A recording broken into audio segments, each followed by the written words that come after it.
Hi, folks. We've got Agah Bahari with us, musician, podcaster, and author. Agah's latest album, Man, Tool, and Reason, has recently been released. By the way, where can folks find your album, Agah? Spotify, iTunes, Amazon, YouTube. And he's also got a book out by the title 3 Books of Experience. And I'm going to put a visual up here of your YouTube channel as well so that people can find your podcast. Thank you. Great to be with you again, Agah. It's been quite a while. Yes, and great to be with you. Last time we spoke was the day before September 11th last year. And a lot has happened. And a lot of the things that we've been talking about, it feels like they will carry on in the many years to come if humanity can survive itself, basically. I think so. I think we're at a turning point. You know, you said we spoke the day before September 11th. I think that we're at a turning point that's going to be even more significant than 9/11. Yes. One thing that can be said about Iran, which is, of course, going to be the focus of our conversation, is that it's probably the most geostrategic nation on the face of the earth. Iran has always been the gateway between the East and the West. And in terms of, you know, the Strait of Hormuz and the Caucasus and the Caspian, and as a bridge between the Middle East and Central Asia, Iran is really key to geopolitics. And of course, it's among the most ancient nations with the greatest contributions to culture, science, and technology throughout the course of human history. So I think we're about to see some cataclysmic events unfold at that crossroads of the world, which will, you know, send shockwaves around the entire planet. I also want to add one more thing about Iran and Iranians. You know, I was born in Iran.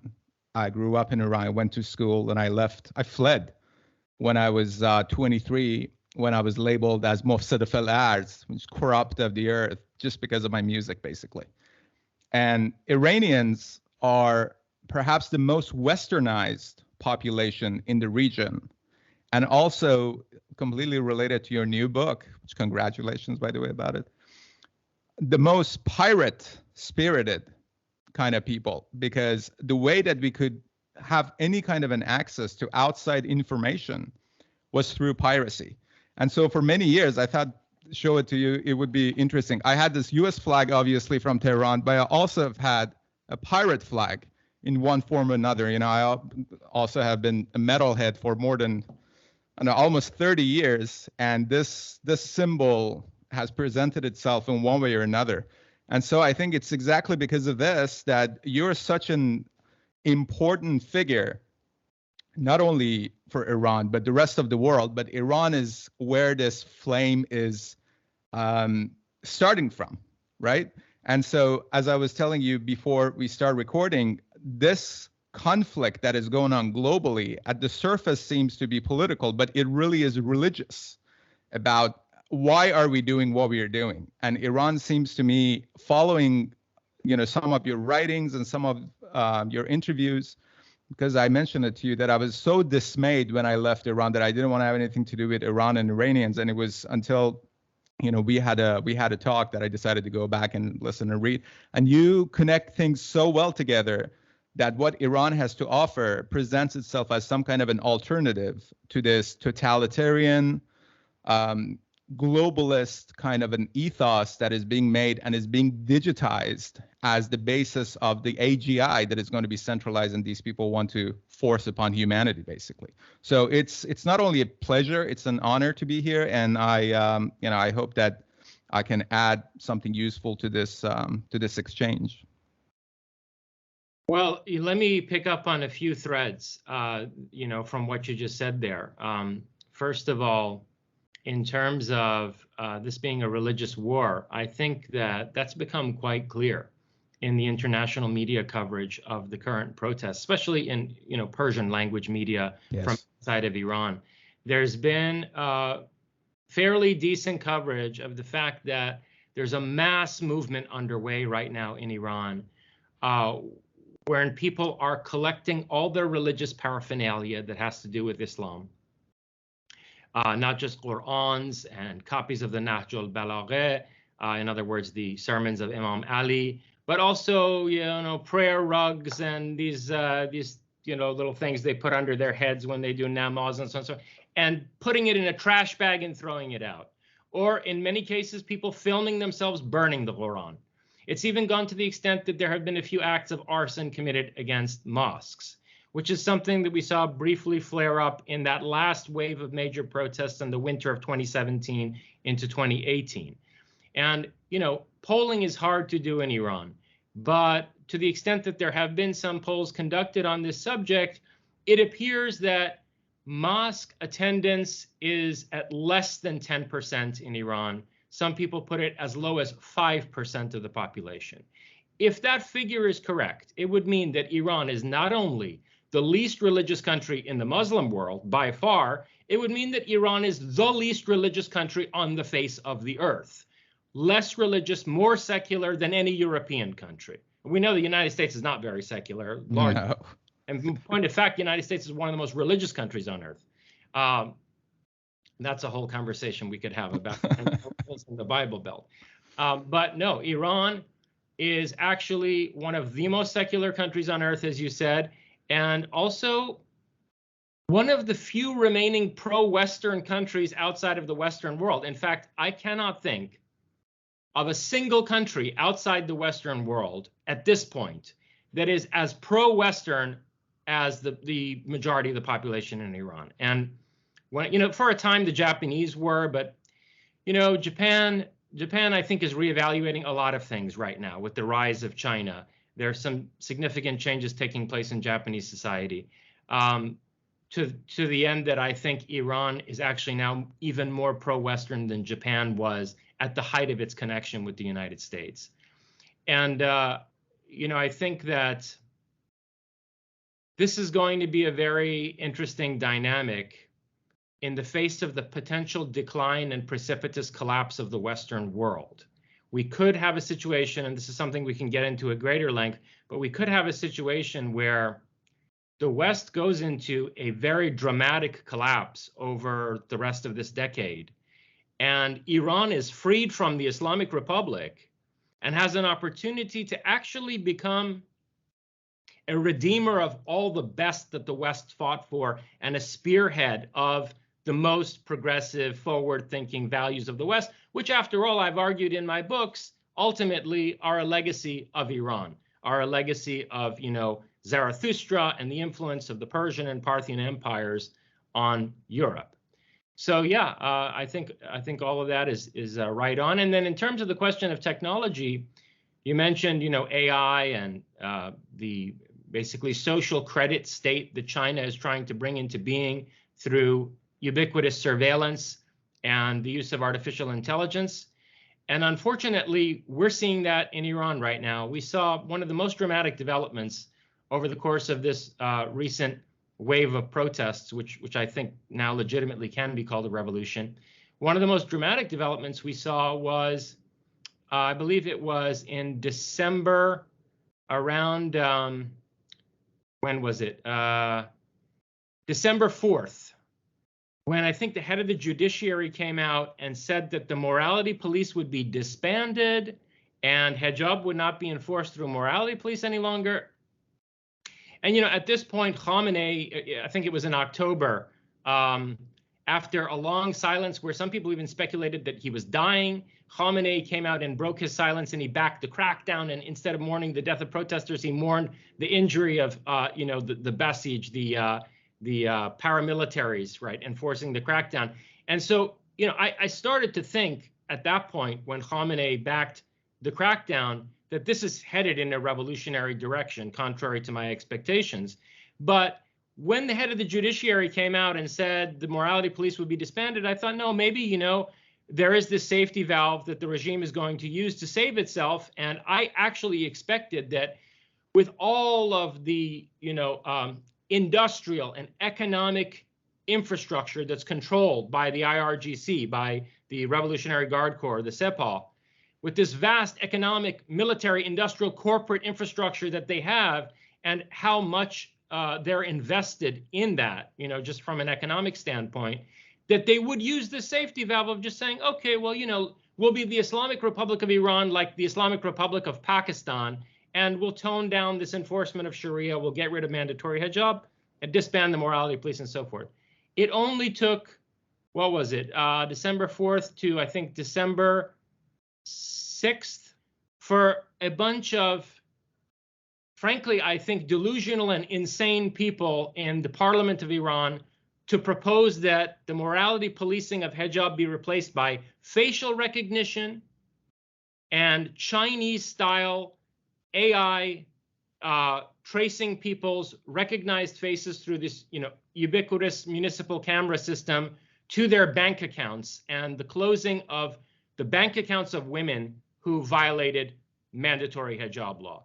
And that was one of the major turning points that took place in the course of this uprising that convinced me that, no, this is a revolution, and this regime is delusional and really digging its own grave.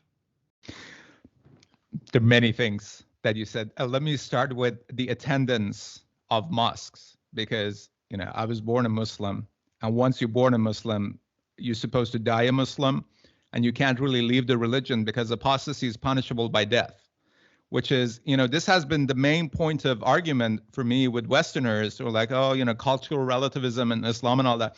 Like, how can you rely on this number of 1.7 billion Muslims when you're born into it and you can't leave it?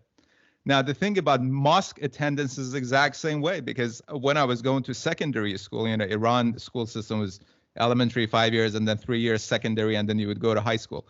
In my secondary school, we were taken to a mosque that was right next door to our school by force. We had no, option to say no. And so we were being counted as attending mosque, I'm sure, in their, statistics. Or when they have these protests, whether it's for, against United States on the day that they occupied the U.S. embassy, or for, they said, oh, look how many people have showed up for Qasem Soleimani memorial and funeral. Well, they were all paid. They were all threatened to lose their jobs and everything. So, Islam perhaps is the most political of all the religion, and deception is at the heart of that religion. And this deception hasn't been revealed to anybody except Iranian people for, 40 plus years of really occupying that nation by something that does not belong to them. So I think it's also important to realize that, yes, there's a massive faction of Iranians who don't want to have anything to do with it, but there are also a group who believe that Shiism is now the character of being an Iranian, that Shiism is something that Iranians have taken from Islam and made it our own. And these are people who are closer to IRGC, and they see IRGC as, the strength of Iran, that, Khamenei himself is saying that iqtidar milli, that this is a national strength that we have IRGC, which, by the way, is named Islamic Revolutionary Guard Corps. It has nothing to do with Iran. So Iran is a place that they've taken over. They're using all the resources for their, ummat, basically, the bigger Shia population that is aligned with them, because even Shias in Iraq right now, you see that they're against what's going on in Iran, and they've been, attacking Iranian clerics and all that. But yes, you're absolutely correct that Iranians have reached the point of no return. Like, even if this is not a revolution that is going to happen within the next month or the next year or 2 years or something like that, there is no going back. There is now a large faction of Iranians that are completely against this regime. And about the regime itself, it's not really as united as it might seem from outside. This is a criminal syndicate with different criminal families that Khamenei at the top is like a godfather. He's, a little bit to that guy, a little bit to this guy. So there is a Mashhad faction that Khamenei is from, that Raisi now is from, who is the president. And his father-in-law, Alam al-Huda, he's the king of Khorasan. So that is the faction that they're all in with China. They're all in with Russia. They want to have nothing to do with the West, because, I grew up with people who ended up in IRGC think tanks and IRGC, apologizer and stuff, that it blows my mind how some of these people are in, for example, Geneva. There is an individual in Geneva, we went to school together, who's been calling for, actually, these people who are against the regime need to be crucified. We have to crucify them publicly to show what's going on and make an example. And we're mind blown that how is this guy in Geneva? how is this guy, can make a living in Geneva like this? So the faction, the Mashhad faction, is a dominant faction, and they don't want to give up power. I'm sure you saw that they just executed one of their own, who was a deputy commander during the war, Ali Reza Akbari, who basically they threw him under the bus. And during his talks, this is a phone call that came out, it was about 23 minutes. He said that the Russians were the reason that he got he got exposed. Russians threw him under the bus. And when they say Russians, I automatically think Mashhad faction, that these guys are hell-bent on making some kind of a smooth transition from Ali Khamenei to Mojtaba Khamenei, and they're going to use everything that they can to make this ideal model that Khamenei has had since first time he visited North Korea. And he took that idea of Juche from North Korea and called it Khodkafai, self-reliance. This is the whole thing. But the difference is that Iranians are not North Koreans. North Koreans have never had a point of comparison. And so the arguments of people who are saying, oh, we're actually Shia, is that you just have to suck it up and be with us, because if you're not if you're not going to be with us, you're going to lose the entire country. It's going to be Syria and worse. And in 2 years, we're going to make this country such a safe and prosperous kind of a place that Eastern Bloc is going to be, magnified through Iran and Iran might, and we're going to have investment and all that. So they don't even care about the West. That faction, they want to have nothing to do with the West. They're laughing at this JCPOA. They're laughing at any kind of even a suggestion to make a deal with Americans. So I think it's important to realize that they're different factions, they're fighting with each other, and they're using this kind of a conflict to cleanse that system to make it even more monolithic. There's a lot in what you said. Let me pick up on the thread involving China. And as you said, this Mashhad faction that labors under the delusion that Khamenei's son Mojtaba is going to replace him as supreme leader, or that the Iranian people would ever accept that, or that the Iranian people are the type who will be satisfied eating grass like North Koreans. Listen, the Shah's regime was finally overthrown by the most violent protests in 78 going into 79, when the price of basic food commodities went just a little bit too high. Okay, Iranians will not live like North Koreans. But to pick up on the thread regarding China, good luck to them, because China just threw them under the bus. And this was another one of the major developments which shifted my view on these protests. Because after all, I mean, and again, this is a subject that we may or may not go into at greater length. I was involved for like 20 years in the Iranian opposition, and for a few years at the highest level in the innermost circle. And so I saw two different uprisings against the Islamic Republic, which each went on for many months. So initially, I wasn't convinced that this would be, anything more than another tragedy of the type that we saw in 2009, then again in 2017 into 2018.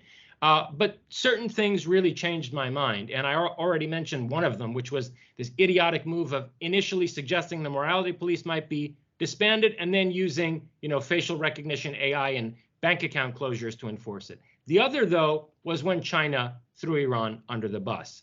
So I believe it was in March of 2021 when Iran signed this 25-year deal with China, which was part of the New Silk Route initiative, China's attempt to build this quote-unquote New Silk Route as part of its rise to becoming the economic hegemon of the world. And they signed this deal on all fronts with Iran, everything from industrial development to building up of ports to the stationing of Chinese military at certain Iranian ports, to expansion of railway and pipeline systems through Iran. And so a lot of people in the Iranian sphere called this another Treaty of Turkmenchai, referring to the treaties imposed on Iran during the Russo-Persian Wars in the late 19th century, early 20th century, as Iran lost territory in the Caucasus to Tsarist Russia. And these humiliating treaties were basically imposed on the Qajar government, who ceded a lot of Iran's sovereign territory in the Caucasus. So this agreement was made. And then, interestingly, and I haven't seen anyone comment on this in the international media, the day before Mahsa Amini was killed, Mahsa Amini was killed in the course of being apprehended by the morality police on September 16th, okay, of 2022. On September 15 of 2022, one day earlier, Iran joined the Shanghai Cooperation Organization. It was the day Iran joined the Shanghai Cooperation Organization. And there was a lot of buzz in the media in the context of the coverage of that, that now the Biden administration and Europeans will have to much more seriously return to the negotiating table regarding the nuclear deal, because this dramatically strengthens Iran's hand. Now Iran not only has this 25-year deal with China, now they basically are in a NATO kind of EU-style partnership with China, right? Well, what a shock then that on December 10th, the Chinese basically entered into a broad spectrum agreement with Saudi Arabia and gave a joint statement with Saudi Arabia in which they pummeled Iran. They called Iran's territorial integrity into question by indicating that the three islands in the Persian Gulf, the Greater and Lesser Tombs and Abu Musa, are perhaps legitimately claimed by the United Arab Emirates. So they questioned Iran's territorial integrity. They condemned Iran's quote unquote involvement in the region and Iran's causing chaos in the region, mirroring, oddly enough, Western discourse, right? So here's China now basically condemning Iran for engagement in Syria, Lebanon, Iraq, Yemen. And then finally, they even have the audacity to tell the Iranians that they should submit to more stringent nuclear inspections at the hand of the IAEA, okay, the International Atomic Energy Agency. So this was basically a total affront to Iran. They completely insulted Iran, threw Iran under the bus, and went in to a partnership with Iran's staunchest regional rival, Saudi Arabia, who, for its part, threw the United States under the bus and went into a partnership with China. And this was to some extent preceded a month earlier by the Saudis refusing to increase oil production, siding with Russia against the United States in terms of the level of oil production, so that the Russians can keep making good money on, oil. But in any case, this to me was one of the major death knells of this regime, because what I expected was that the Chinese advisors, who were part of that 25-year agreement, would basically tell the regime, you better clean this up. You better, lay off on mandatory hijab, tone down your enforcement of Sharia, and modernize yourselves, frame yourselves more in the style of Pakistan, and allow us to do business in the country with safety and stability, right? And my guess is that, what was December? This was like 4 months after the protests started. My guess is that the Chinese did exactly that. They came to this regime and said, listen, folks, here's how it's going to be. You're going to do this, this, and this, and bring an end to this unrest so that we can do business. And the regime somehow rebuffed the Chinese. I don't know out of what kind of delusion that they can in fact turn Iran into a North Korea, and that China would still do business with them. And China gave their answer very definitively on December 10th. So that to me signals that this regime is in very serious trouble. Now it has only Russia. And as we speak right now, the European Parliament in Strasbourg, with 12,000 Iranian demonstrators outside of it, 12,000 people made their way to Strasbourg to demonstrate outside the European Parliament. The European Parliament is debating putting the IRGC on its list of terrorist organizations. And what that would mean is that as the IRGC not only supplies Russia with drones, but has personnel, from what I've heard, stationed in Russia, actually helping to direct the drone strikes into European territory, putting Sepah on a European terror list would significantly increase the pressure on Russia in terms of its relationship with Iran. And Russia is now the only remaining backer of the Islamic Republic. So those are a few things that I have to say in response to this, as you put it, this Mashhad faction, and their hope that they could basically rely entirely on China and Russia, and basically, disregard the West entirely. Yeah, the term delusional is very right, because at the same time that they're in bed with Russia and they rely on Russia 100%, they're also in Armenia.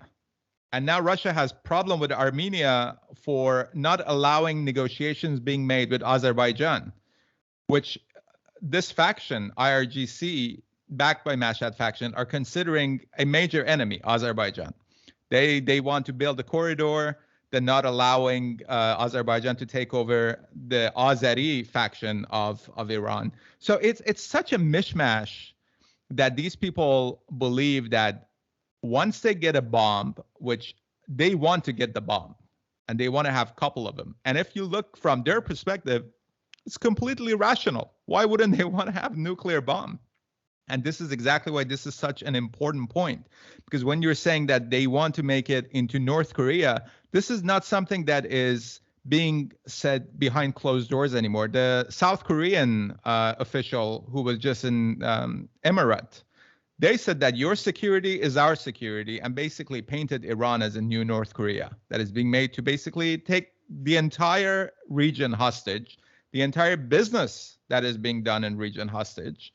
And yes, Chinese, of course, they don't want to work with this kind of a, it's a totalitarian and corrupt and criminal regime, but they're not very competent at it, considering how much stealing is being done, how much money is leaving Iran under different kind of guises. So, and I think what you said about Europeans, this is why, and I think I should mention this too, that we're supposed to be having this conversation next week. I ask you if we can make it sooner, and what a perfect date, because tomorrow they're voting on whether or not they're going to designate IRGC as a terrorist organization in the parliament. They're debating it right now. And I have to mention that Joseph Borrell, who is the head of the foreign relations of the European Union, he just went and said that we still have to keep the channels with Iran nuclear deal and negotiations open. So this is from his side. But meanwhile, the head of the European Union, Ursula von der Leyen, she said that she's completely open to designating IRGC as a terrorist organization. But all of this is happening on the canvas of Russia versus Ukraine, because now they're seeing that Iran is a real threat, not only to the region, but to Europe itself. And this is also, one of the points that these IRGC people, these Juje Basiji, basically we calling them, the midgets that, IRGC and all their commanders are the tallest midgets among these midgets. They say that, oh, look at our technological supremacy, that we are sending drones to Russia, and we have this ability to building those drones ourselves, which I think is pointing to a bigger truth, that the only leverage is technology. That when you're building a drone that is costing $20,000, and it has to be shut down by missiles that cost hundreds of thousands of dollars, this can be sustained indefinitely. And I think this is why this can be considered a deadly mistake for Islamic regime to helping Russians with these drones and basically turning the entire magnet of Western alliance towards Iran and towards this regime, because they see that as an existential kind of a threat to not only Ukraine, but we know that Ukraine is representing NATO and the Western alliance that is in war with Russia.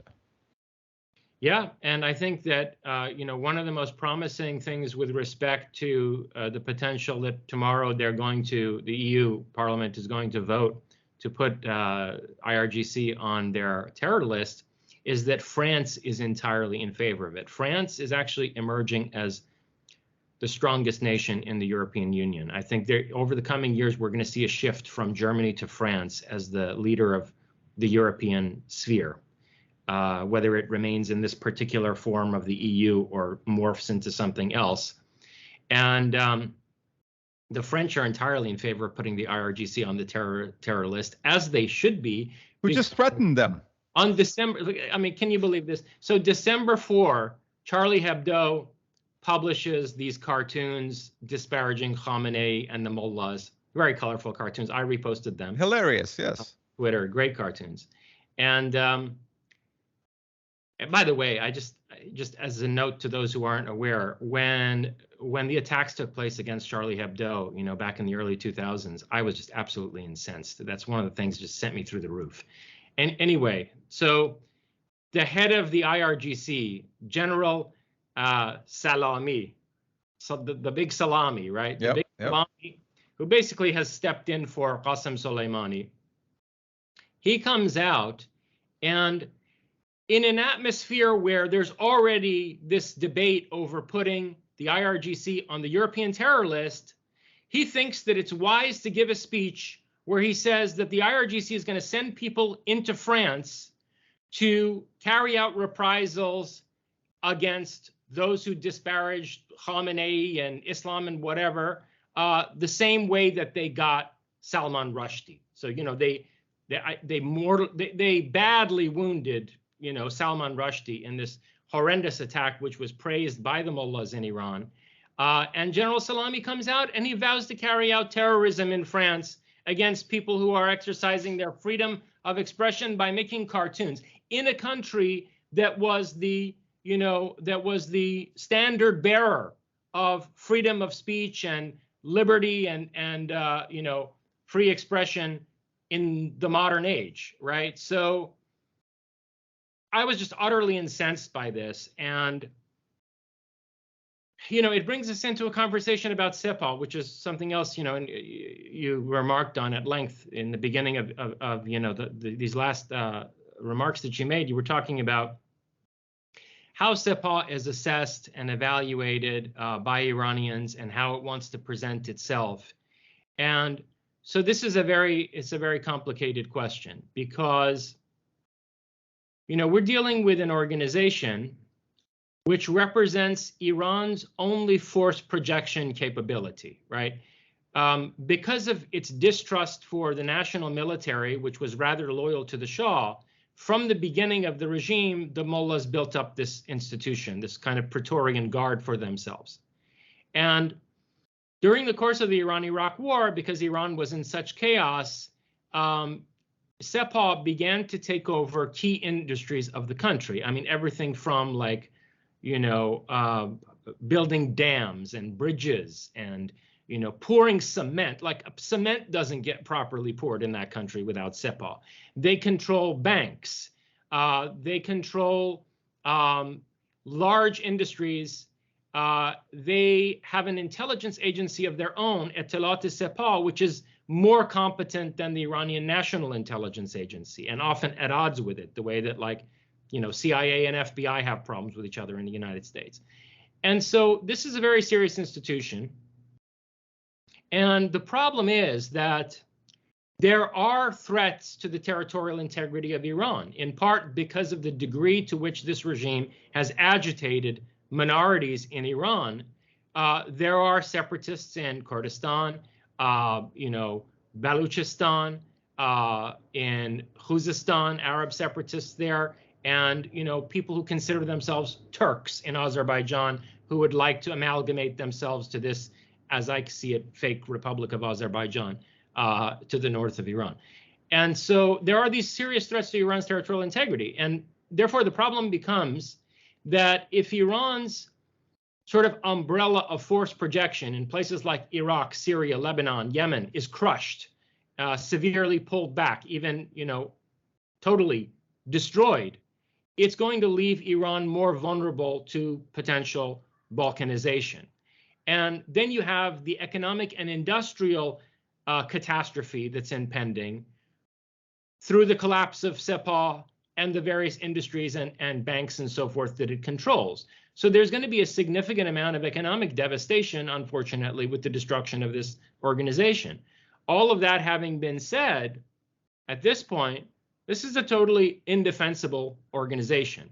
And, you know, not only is it indefensible, it poses an existential threat to Iran. Because frankly, if I were in Maccaron's place in the presidential palace of France right now, just over that threat, I would have ordered airstrikes on Iran.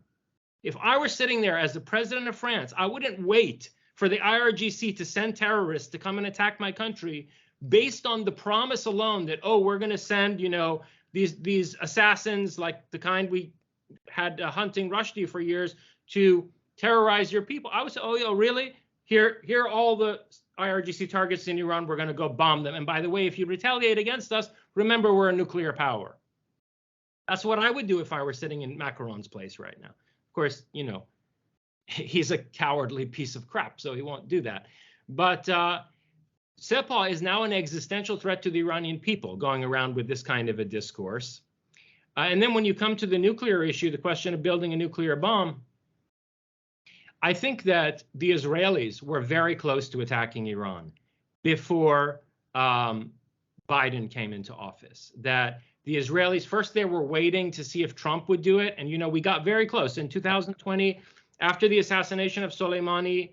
And then when John Bolton was made national security advisor under Trump, there was a plan in effect to attack Iran. And Trump, literally pulled the planes back at the last minute before, the U.S. Air Force was sent to strike a target around Bandar Abbas on the coast of the Persian Gulf.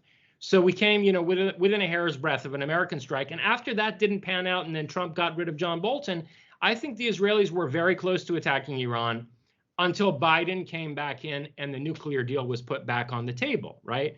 So whatever else happens from this moment forward with this uprising in Iran, one thing that it has achieved is that it's killed the nuclear deal. Nobody is going to sign that nuclear deal on behalf of the West again. Not the United States, not the Europeans.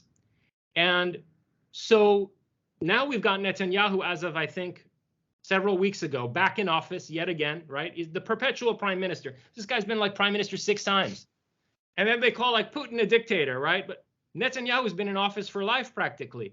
Well, he's back in office again, and that man's life mission is an attack on Iran.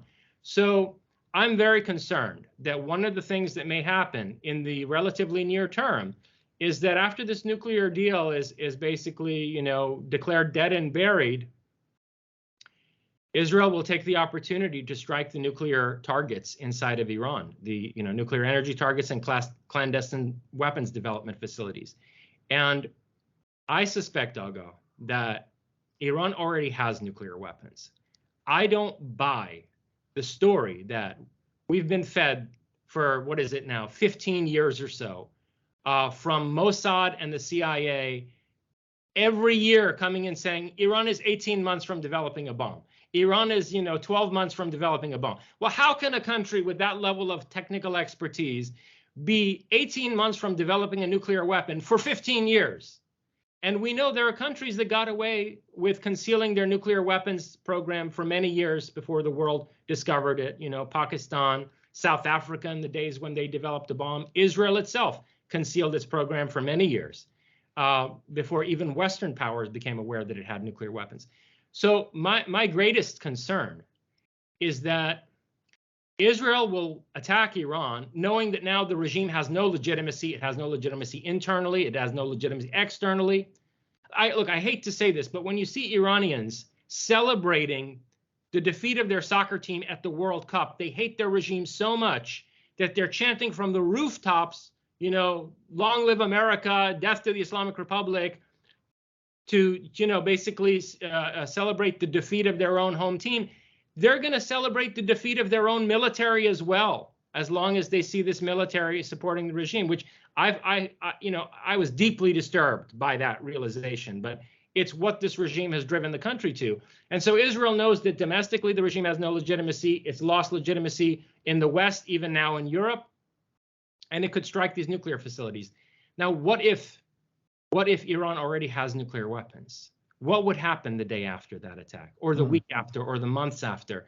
Even if this regime is defeated, even if they lose Iran, if they consider themselves, the IRGC that is, as the army of the Shiite Ummat, rather than of Iran, can you imagine the potential for international terrorism here if these people flee Iran and relocate to Lebanon, Syria, Iraq, and Lucifer forbid they take their nuclear weapons with them? That's a scenario I'm very concerned about.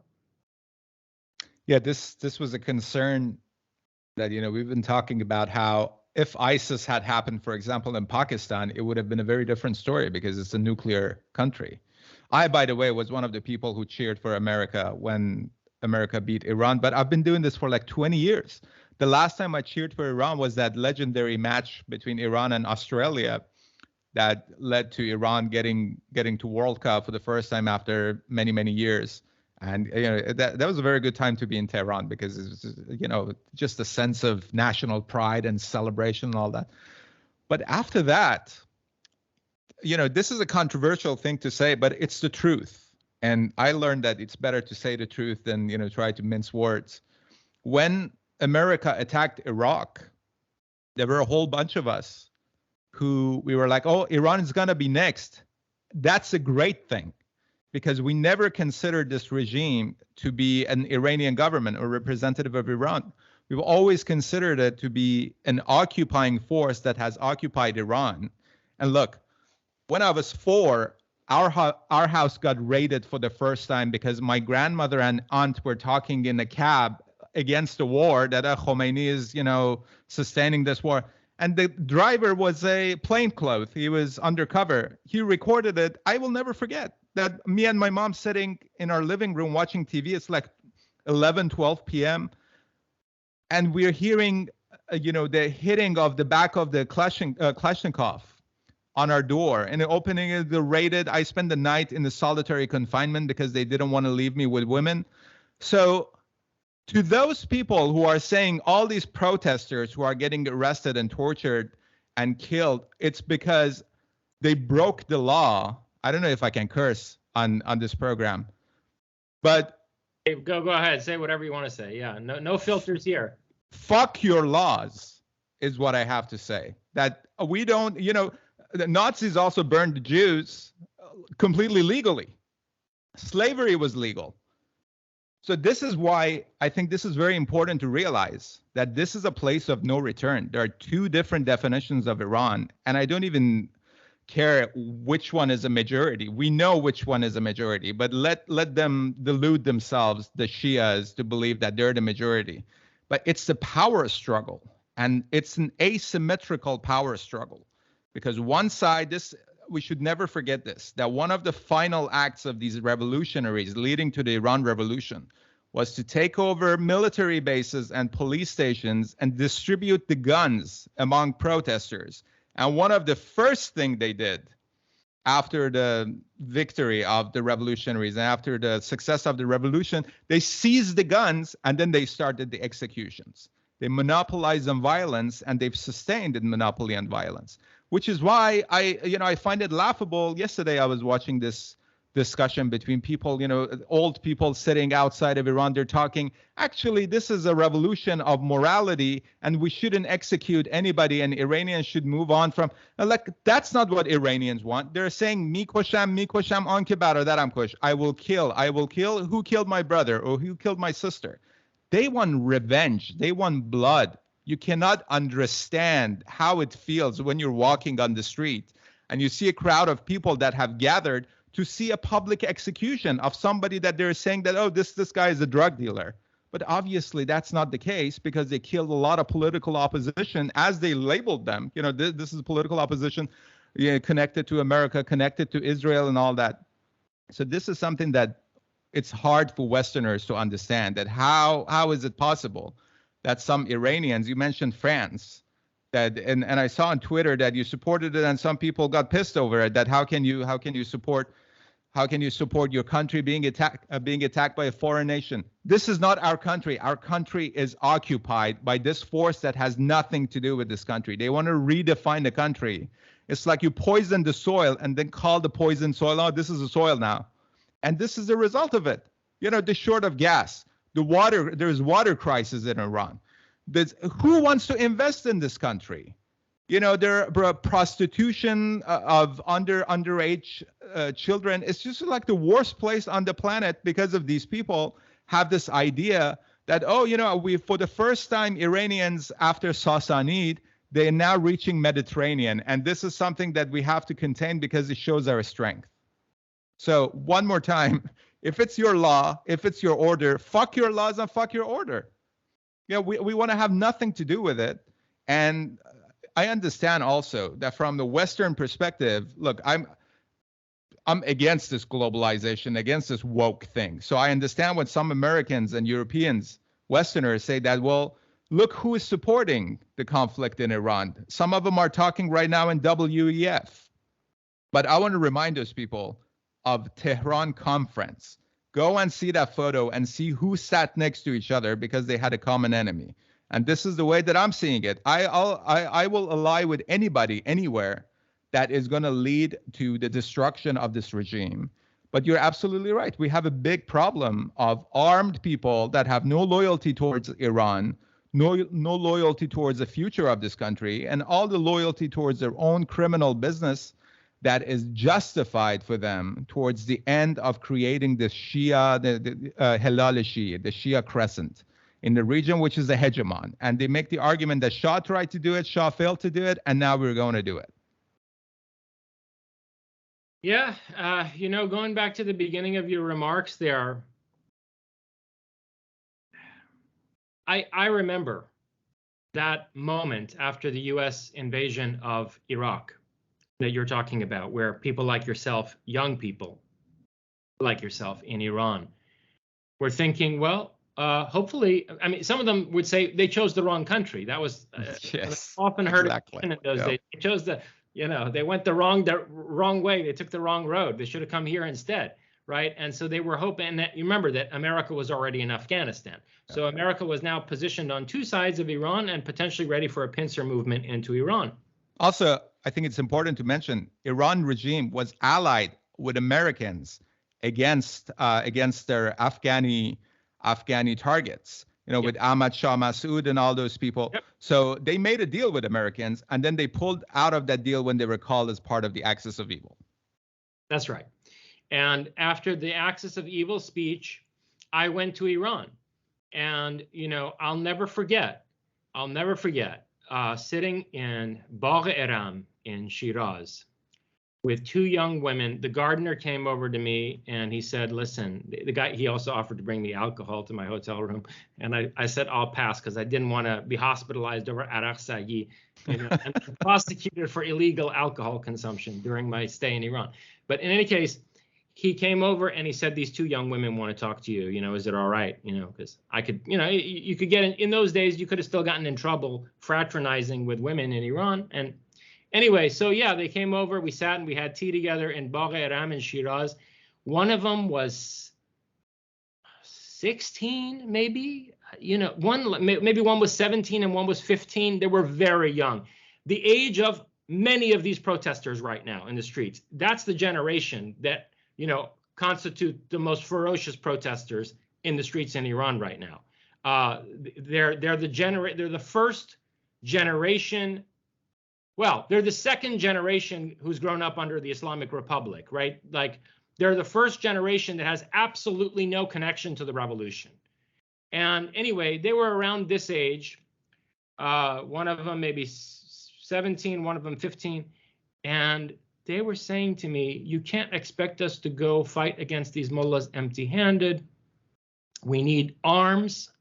And if we were to get machine guns in our hands, we would go and mow these turban motherfuckers down in the street ourselves. Two girls, teenage girls.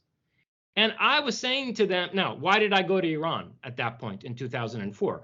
Because I had heard things, I was already involved sort of in the opposition, and I had heard things to the effect that there were people in Iran, including even in the parliament, that were considering some kind of a coup, some kind of there were some protests ongoing, some attempt to change the regime themselves, maybe deeply reform it rather than overthrow it, so as to prevent an American invasion. And so I wanted to be on the ground in Iran, were there to be an uprising against the regime, and I wanted to participate in that. To the extent possible, I wanted to contribute to the overthrow of the Islamic Republic.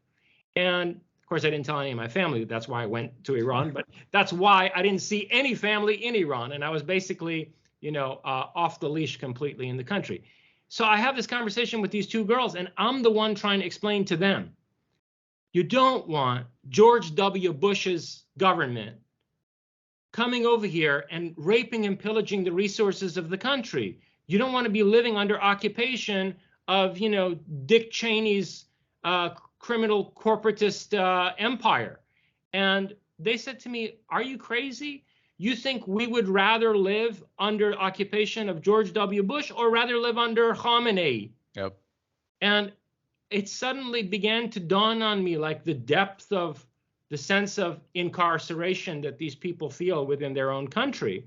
I mean, I didn't grow up in Iran, and I don't think, frankly, had I grown up in Iran, I would have survived past the age of 18. I think I would have been one of these teenagers who was executed or murdered in the street. So it took me a long time, frankly, to process this fact that, yeah, a lot of Iranians have gotten to the point where they would support an attack on the armed forces of their own country to free themselves from this regime. And, it's something that I never wanted to accept. In fact, when I was involved with the Iranian opposition, I was involved in two periods. One, from 2009 into 2010, I worked for a human rights organization called Iran Crime Watch, and my job was to be the New York chapter director, basically lobbying the member states of the United Nations Security Council here in New York to put sanctions on Sepah and anyone connected to Sepah.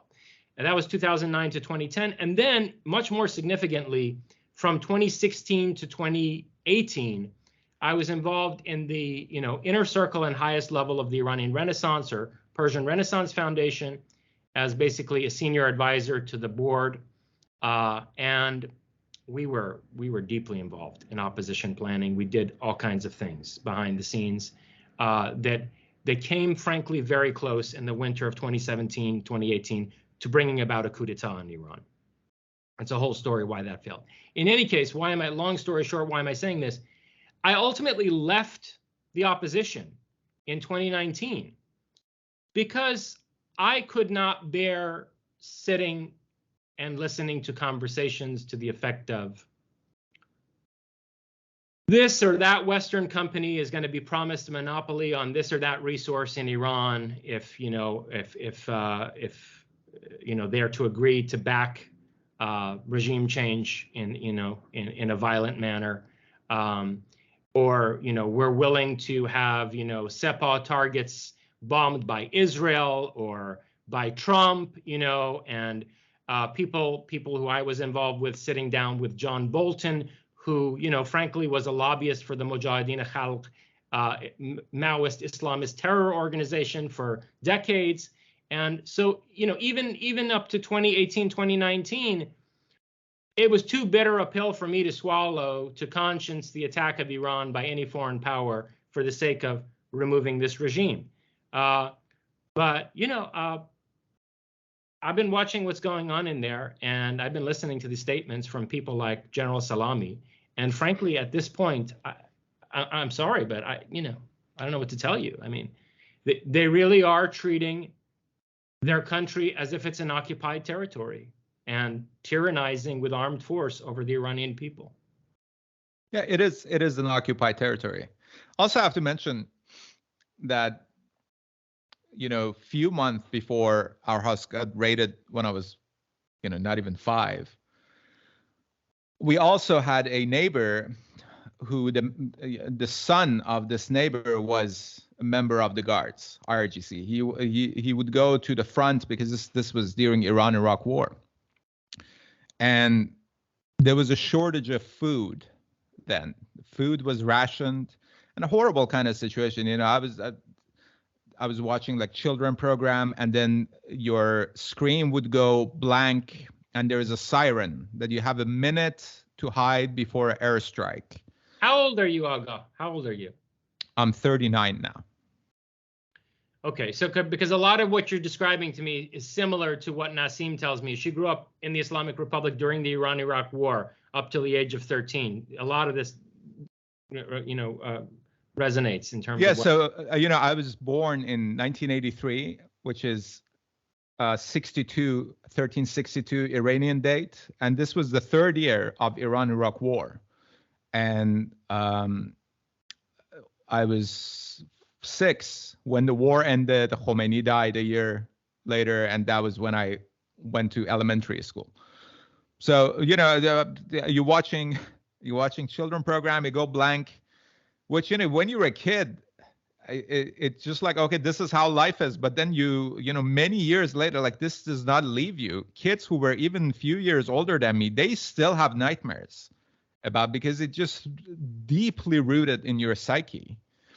But during those time of food shortage, this guy who was a member of IRGC and our neighbor, he would bring a piece of bread, 2 eggs from his ration and giving it to us, which was me and my mom.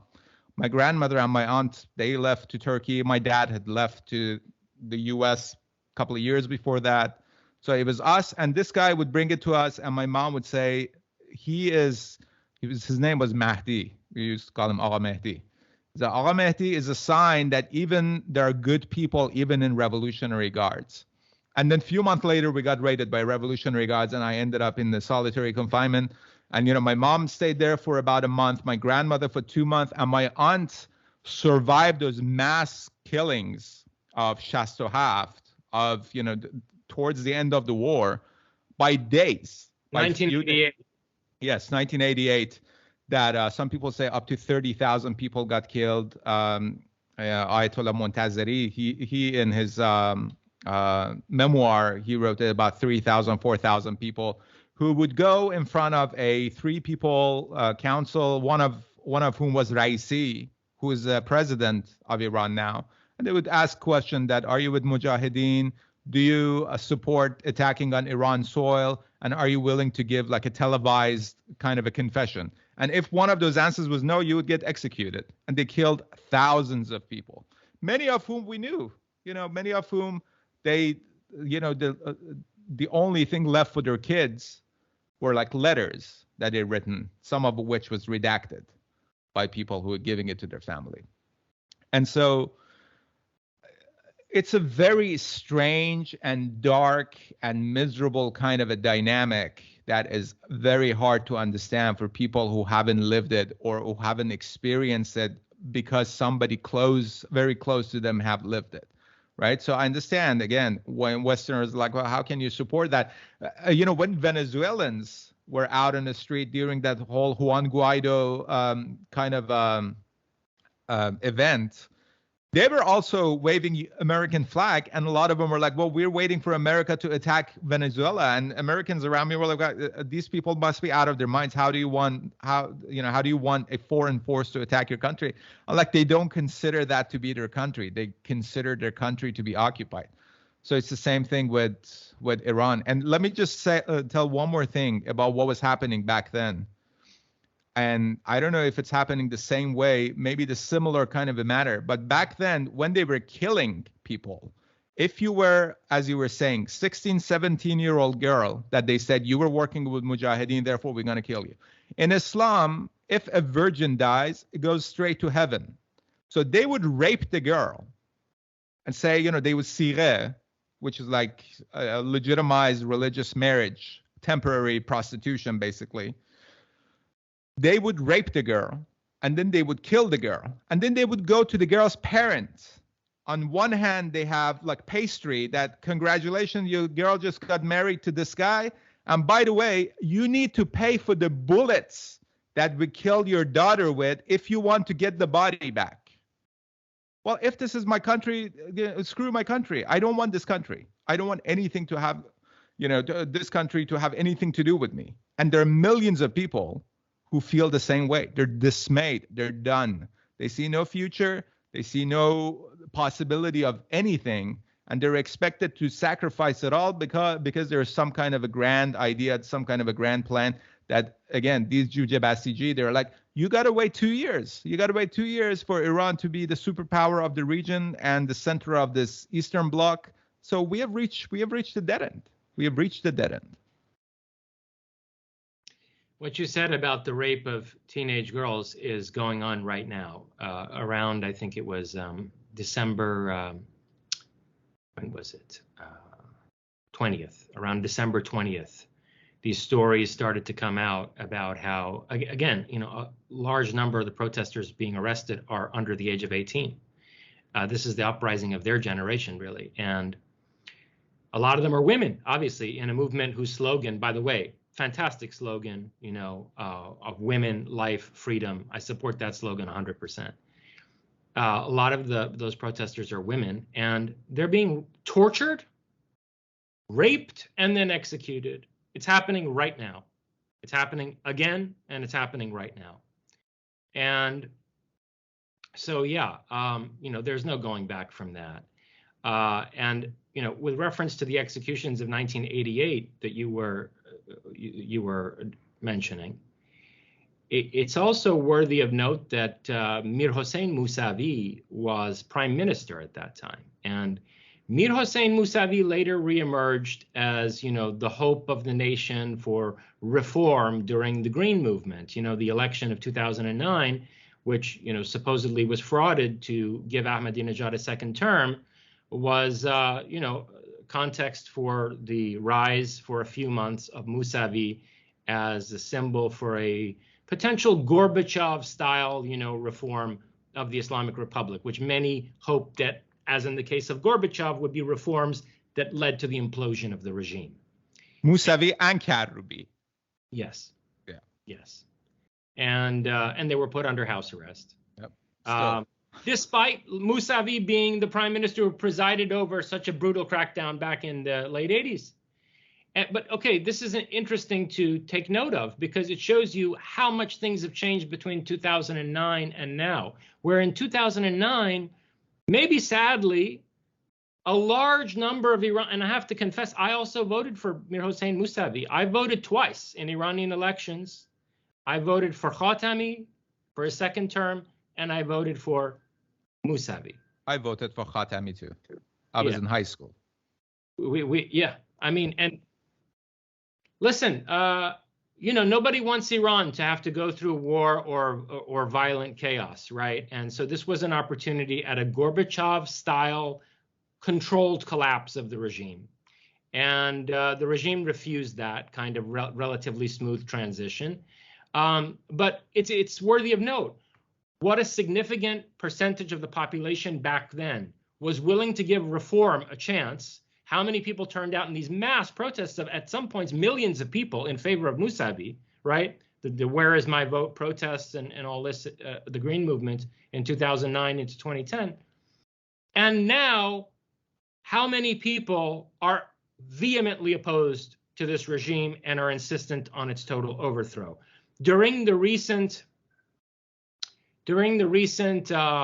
general strikes that took place, many bazaris, many shopkeepers across numerous cities of Iran conformed with this call for a general strike of Iran's businesses in order to cripple the economy of this regime.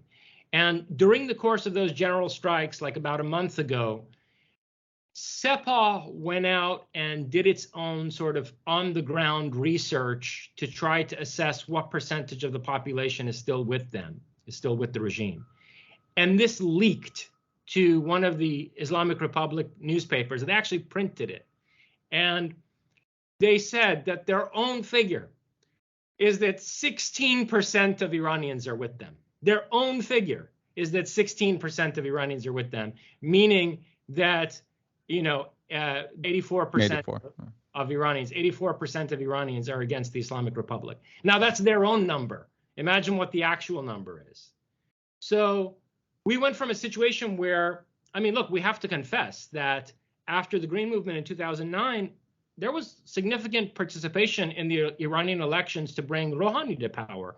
And a lot of Iranians still went and, put their little blue fingers on the little voting twice. Yeah, Rouhani reform. So that even after the tragedy of 2009 with Mousavi, the majority of people were willing to give reform another chance under Rouhani. Well, this is now a dramatic shift where we have the regime itself saying that 84% of the population wants the Islamic Republic gone. Okay, I don't know how they think that they're ever going to come back from that. Yeah, let me just mention that when I said I don't know if what I described is still happening, I was talking about whether or not they still dare go and asking for the money for the bullets that they're killing people with or not. Otherwise, the rape is something that they don't even want to hide. They're using it as a fear tactic. That, you know, if you come out, you get raped, and so they proudly promote it and they talk about it. I voted for Khatami the first round, and we were very excited about it. And the person who was running against him was Khamenei's person, it was Natiq Nouri. So we were like, oh, you know, and you know, Bahram Moshiri, who I really like, he was like, majority of Iranians really felt for Khatami because he just looked cleaner. And that really was the bar, that this guy is not Natiq, and Natiq Nouri is supported by Khamenei, and Khamenei, you know what he liked, so we're going to vote for Khatami.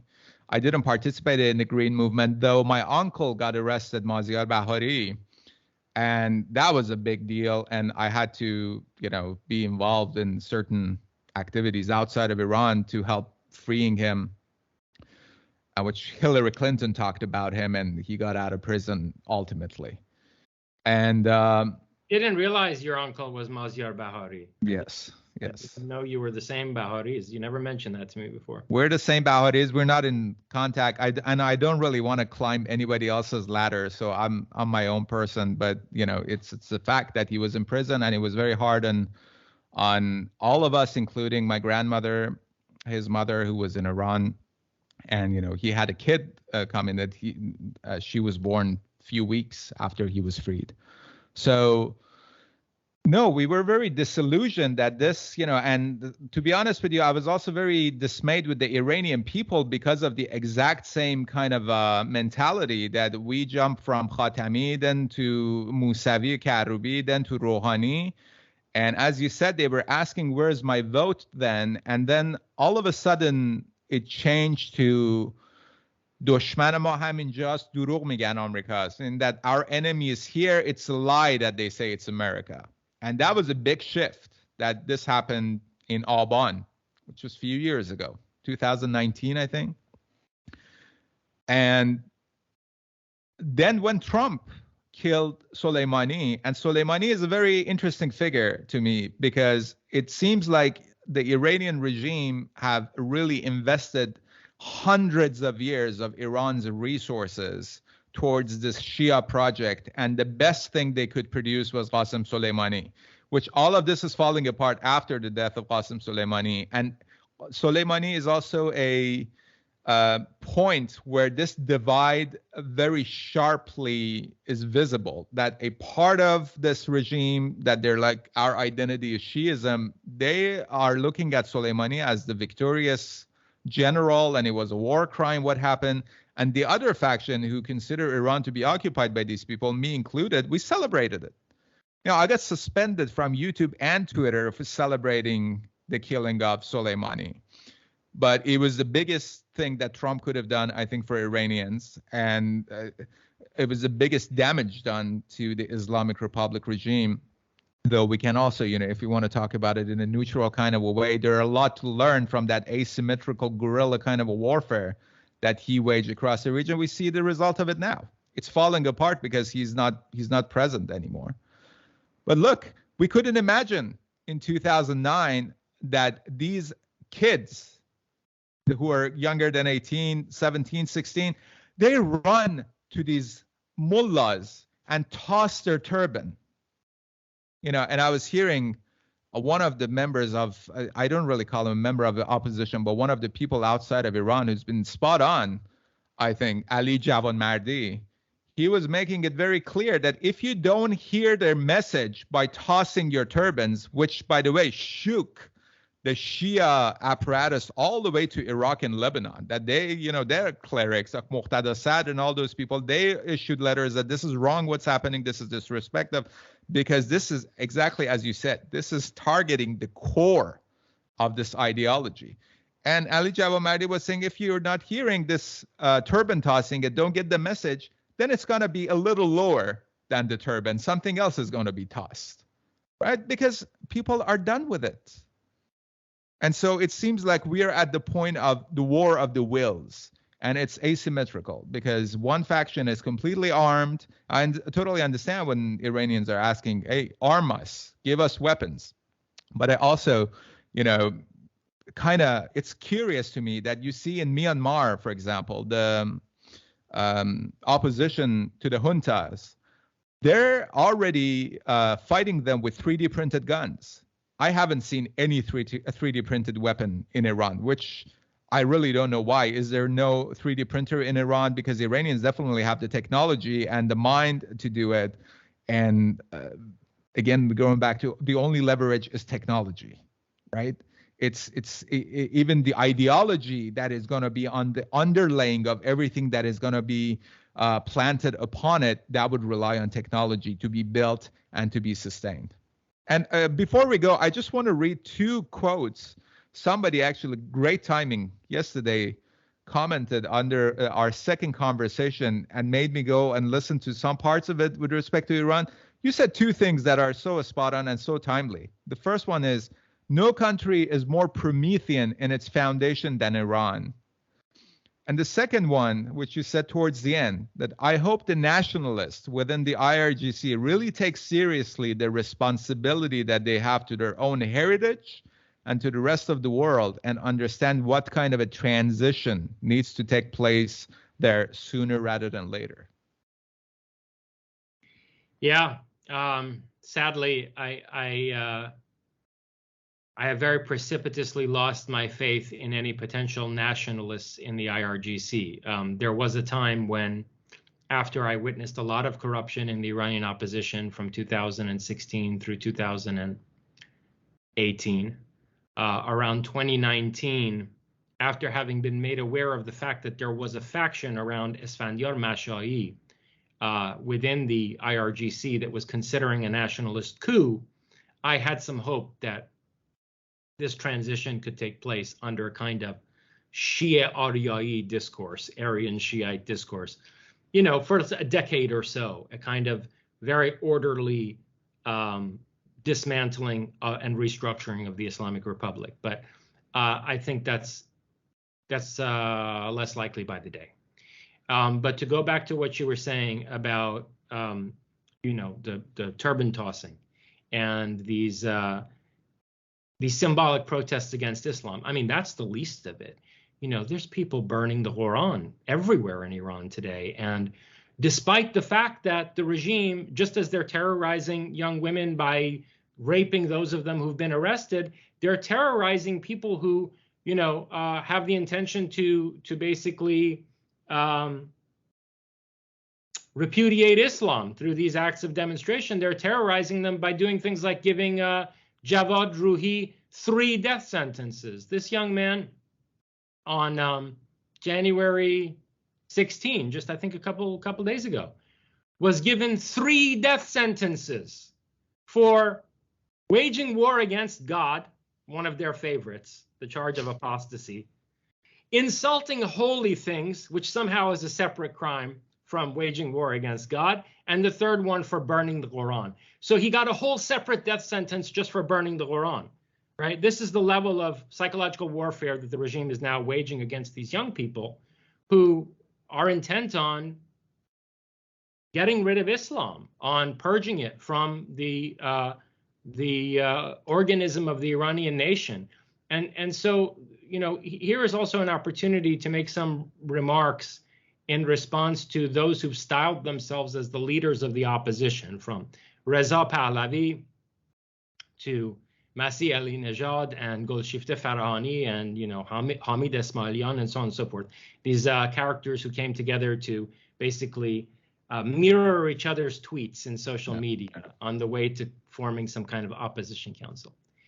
And, you know, a lot of the reason why I left the opposition in 2018, 2019 had to do with Reza Pahlavi, because we knew for a fact that he was getting money from Saudi Arabia. I know who provides him with money from Saudi Arabia. He even went to Saudi Arabia begging for money. And he had made various remarks in media, international media mostly. He was careful not to do this in Persian language media, but in international media, he would make remarks about the potential federalization of Iran. He allowed the Persian Gulf to be called Khalij Gulf, so as not to insult those who call it the Arabian Gulf. You know, he made all kinds of remarks about basically the decentralization of power in Iran after the Islamic Republic that really worried me, especially considering where his money was coming from. In any case, recently, I believe actually it was just night before last, he had an interview with Manoto, which is one of the prominent Persian broadcasting services outside Iran. And among the things he said there was, let me make it very clear that another one of my red lines is that in the future of Iran, there should be no attack on religion. There should be no criticism of religion. There should be no harassment of religious people, by which he means Muslims, of course, right? He means that there shouldn't be any criticism of Islam. And this is a toned down version of a remark he made, I think it was 3 years, it was toward the end of my involvement in the opposition. And it's another one of those things that really pushed me over the edge, where he said, this was when Iranians had gathered around the tomb of Cyrus. And one of their slogans was, we are Aryans, we don't worship Arabs. Ma Aryایی هستیم، Arab نمیپرستیم. Arab نمیپرستیم, yeah. And he came out on the media and said, what kind of slogan is this? This is racist. And then the person interviewing him said, no, sir, they can't criticize Islam directly. So they're saying Arabs, ma Arab nemiparastim. They mean we don't follow Islam. And then Reza Pahlavi comes back and he says, well, that's even worse, because then they're condemning Islam and criticizing Islam. And he said, and I quote, if it's to be the case in the future of Iran that Islam is insulted and harassed, then it's better that the Islamic Republic just stay in power. He literally said this. This guy is so brainwashed by the Western SJW cultural relativist discourse that he intends to import that into tomorrow's, as he puts it, secular democratic Iran. And as you were saying earlier, I don't see that being the position of the majority of Iranians who are protesting in the street. They have a score to settle. And the more this regime puts its boot on the neck of the Iranian people and digs its heels in, I mean, if we see, look, they have 11 million Basijis, and by their own account, suppose that number is grossly inflated. Suppose it's 2 or 3 million Basijis. That's a lot of crazy armed people. And if they decide to really go down fighting, we could see a horrendous death toll on the way to Iran being liberated. And do you really think, Mr. Reza Pahlavi, that after that, you're going to have some orderly, like, peace and reconciliation style prosecutions a la South Africa? Really? You think you're going to come in and play the role of Nelson Mandela after all of that's gone down in Iran? I don't think so. Plus, you've got the Mujahideen Khalq. The Mujahideen Khalq have spent, and by the way, he rightly in this regard, he excluded them from any opposition council in that interview he did night before last. But do you think that after waging an armed resistance movement against the Islamic Republic for 35 years, Mujahideen is going to let itself be excluded from some transitional electoral process in Iran and just sit there and allow, some secular democracy to take shape? Of course not. First of all, they're going to cause problems for the electoral process. But second of all, they're going to go after these mullahs and sepahis. They're an armed group. They're a terrorist organization. So if somehow Reza Pahlavi can convince Iranians not to seek vengeance and carry out vigilante justice, is he going to be able to prevail upon thousands of mujahids who are going to be coming back into Iran under those conditions and who are going to take up arms to settle scores with mullahs and sepahis? I think all of these are challenges that await us, and hopefully there will be a regime that's strong enough to be able to handle those security concerns. And that's where, see, when you talk about advanced technology, I think it has a significant role to play. Because, I haven't seen any 3D printed guns in Iran either. And I also wonder why that would be the case, because we know that Iran is one of the most cyber savvy countries in the world. I mean, that is one of the strengths of, unfortunately, both the regime and also Iranian civil society. So why is it that more blockchain technology, more 3D printing technology isn't being used in resistance against this regime. I can well imagine, okay, as Iran's economy, which is largely IRGC controlled, begins to collapse, I could well imagine building a blockchain network throughout Iran to use a new stable private cryptocurrency to carry out transactions and keep the economy going, or to begin to form an alternate economy for Iranian civil society. And I can also imagine, quite frankly, using that blockchain network to send blueprints for weapons to 3D printers and to arm the Iranian people in a very unconventional way. Or kamikaze drones. Yeah, right? That's right. This is something that, as you said, technology is something that technology is a tool, Yes. right? How it's evaluated is intention behind the tool, which makes this whole religious aspect of this very, and by religion, I'm not necessarily talking about Christianity, Islam. I see democracy as a religion. And so I see secularism as a religion. There is some kind of a dominant ethos that determines this is the right way to live, right?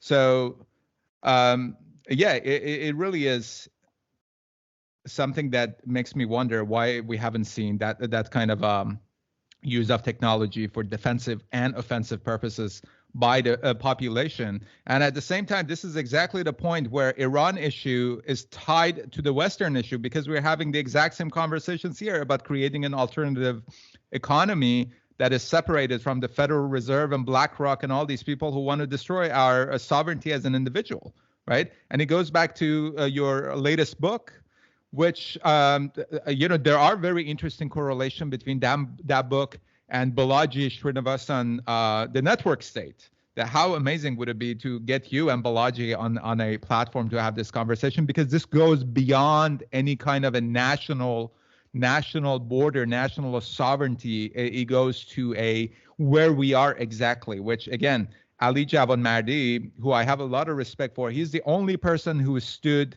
against Reza Pahlavi being sold as this only hope for unity.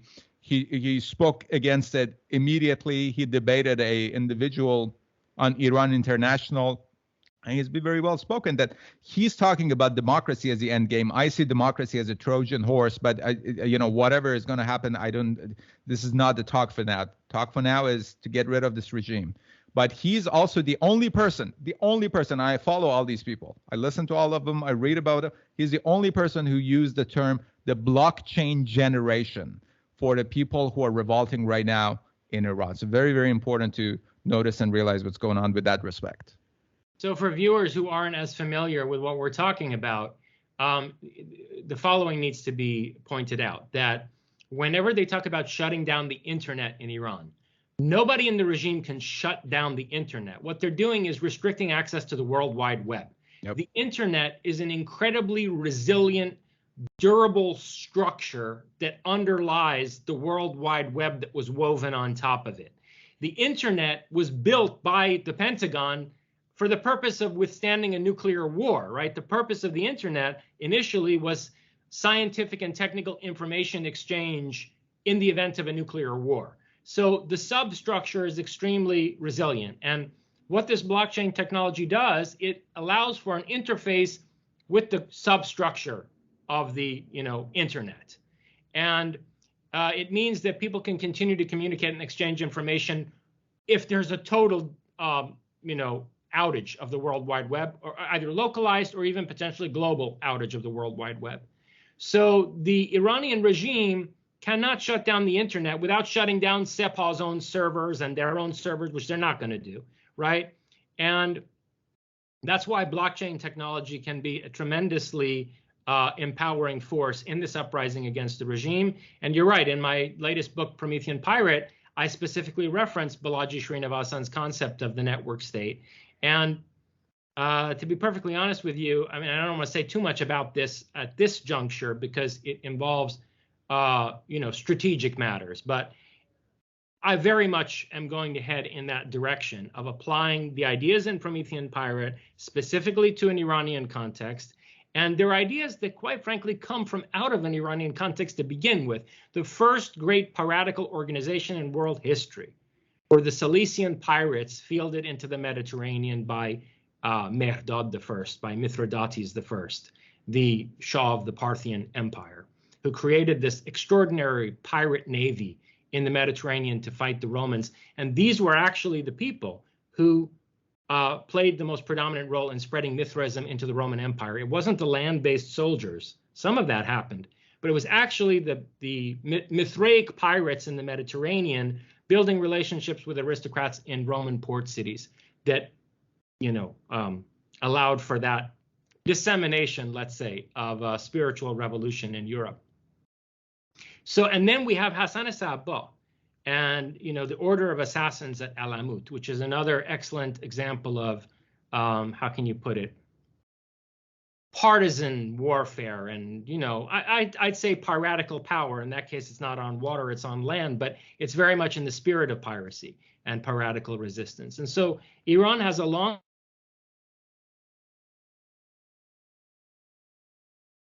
important method that needs to be used in the course of not just the coming struggle, but in the rebuilding of Iran. So we may well wind up with a weak Iranian central government after the fall of the Islamic Republic.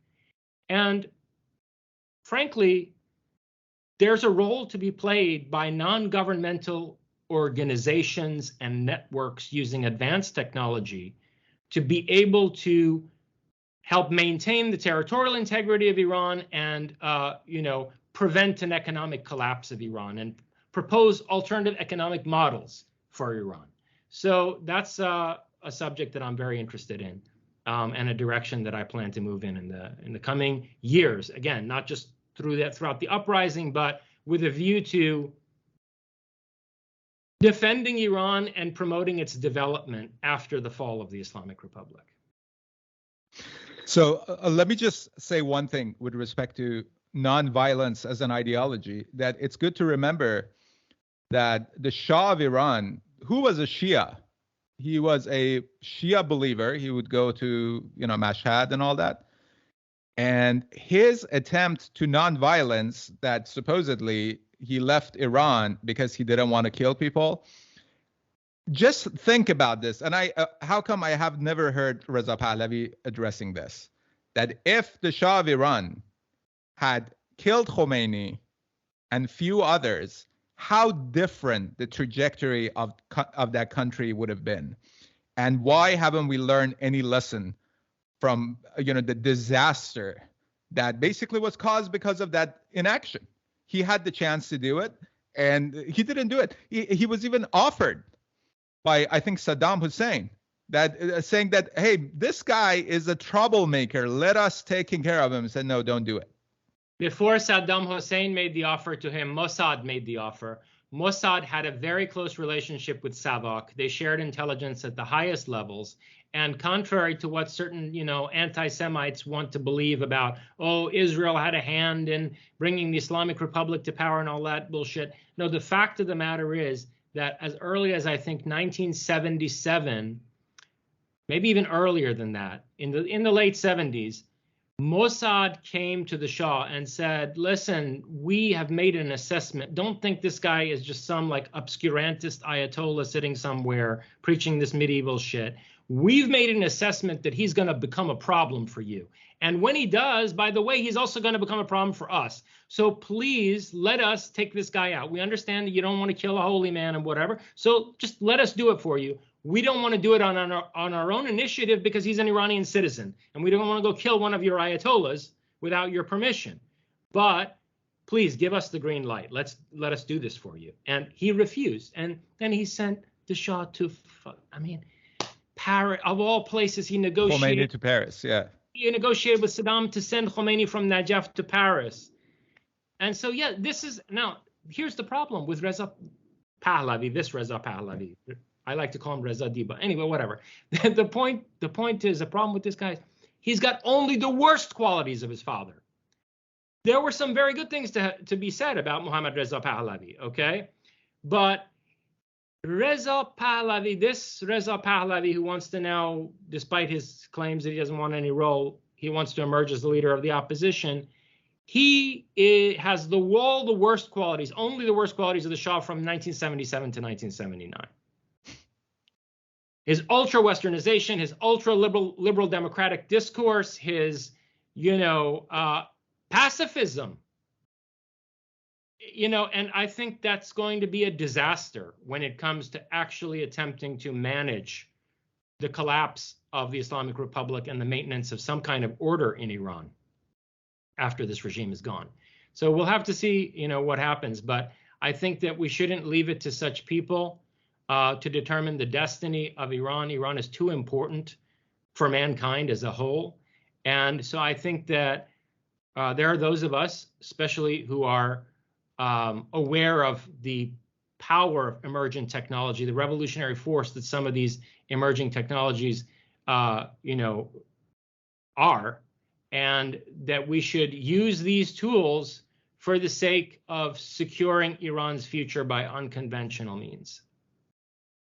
Now, in the video that you shared that was recorded a couple of years ago about people who mischaracterize you, I don't remember exactly the term that you used, character assassination, basically, that they attempted. In one part of it, you mentioned that a Persian gentleman, was willing to support you to write the new constitution for Iran. Now, is this something that you're still interested in doing? Because I think that would be, it's a very dangerous kind of a proposal, but it's a very vital one. Why would I do such a thing? No one would accept. I mean, this is a long conversation we could have, right? But no one would accept my writing a constitution for Iran. Listen, I'm not delusional like a lot of these people in the opposition. At that point, there was a context for that. First of all, I was operating at a very high level in the inner circle of the opposition. And this gentleman, was a billionaire, and he was very well connected. And he was going to make the introductions necessary, set up the discussions that would have been needed in order to field this as a serious proposal. And all of that is a sine qua non. It's a indispensable precondition of making such a thing a worthwhile endeavor, right? I'm not just going to sit here and write a constitution for Iran as a philosophical exercise. I think I can be much more effective in other ways. And they will be philosophical in nature, but there'll also be certain things that I at least intend to do involving technology that will be strategic in terms of, again, maintaining some kind of security in Iran and encouraging the development of the country. So yeah, I mean, that's what I would have to say about that. When you tell me which people in the opposition and what figures connected to the international community and to various business interests would be interested in seriously considering a constitution that I write for Iran, then I guarantee you the next day I'll sit down and start writing it. But until we find ourselves in such a position again, I think that would be a delusional exercise in futility. Now, I do think, as you're implying, that one of the reasons I was defamed 1 month after that project was supposed to get off the ground is because the people who already had me in an intelligence net, in a trap, basically, realized that they had to pounce because the next step that I was going to take would have made me a lot harder of a target to take down, right? I think that was a tripwire for them when they became apprised of the fact that there was someone with that kind of resources seriously considering supporting my writing a new constitution for Iran. They decided that we got to take this guy out now. Yeah, my main thinking was because nobody's coming with a new constitution. Apparently, HYRCANIAN had written a new constitution that he left with the professor in Princeton. I can't remember his name, Abbas something.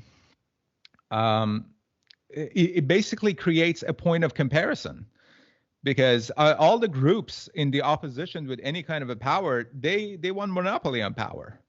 There are three draft constitutions of Iran right now. One is Abbas Milani. Sorry, the professor's name is Abbas Milani. One of them. That's one of them. Amir Fakhravar has one. is National Iranian Congress. Listen, I have enough legal issues, so I'm going to limit what I say here. But okay, I had some interactions with Fakhravat, and I knew people who know him very well. And